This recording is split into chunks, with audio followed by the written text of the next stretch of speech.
దాసుడా, నేను రాత్రి ఎందయు వల్లగాడి ఎందు కావలి ఉంది ఉదయమున ఇంటికి వచ్చుచున్నప్పుడు ఈ కుండ నిండా కొత్త కళ్ళు నింపుకొని రమ్ము అని ఈ సురాభాండమును నాకు ఇప్పించినాడు.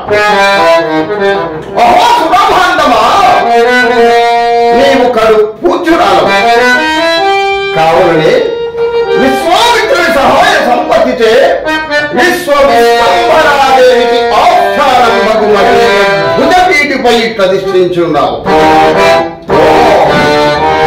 త్వరమని శ్మశాన వాటికి పోయేదరు.